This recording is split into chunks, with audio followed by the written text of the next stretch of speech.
so I'll have links to products in the description, but I'll also call them out to you throughout the video. Alright, so now we're going to change our engine air filter. I do this every 10,000 miles. This is the one that I bought off of Amazon. Arrived with the box a little damaged, but the air filter is fine inside. So we're going to start off. All we need for this job is one screwdriver. And these are, I can't remember exactly what they call this attachment, but you're going to loosen these 4 screws, but they don't actually come out. They're held in there, which is very nice because you don't lose them that way. But all you do is loosen them, and it allows the air box to come up, but you don't have to actually take them completely off.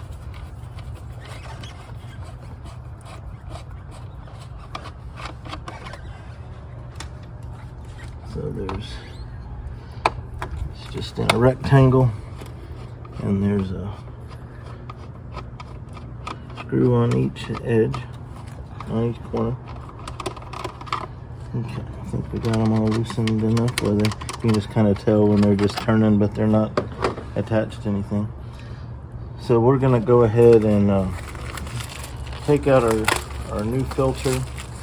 And what we want to pay attention to, just to make this job extremely quick, is pay attention to the orientation of the old filter, and we'll pop this right back in while we have the air box lifted up. So you just kind of lift it aside like that. Let's see how it's just like this. I always just set it down in whatever orientation it came out. You can tell how clean that is. But this is my engine air filter, so I just go ahead and change it every 10,000 miles. The air box is nice and clean, so I don't need to vacuum that out or anything. There's no debris in there. Set that one right back in like it was. Put that right back on, tighten the screws, and we're done. It's that simple. I don't do off-road driving, so that's probably why it's so clean. But it's easy enough to do every 10,000 miles.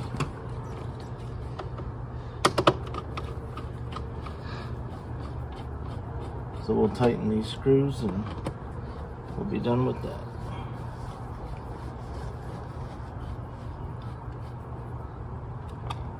They can just be snug, they don't have to be super tight.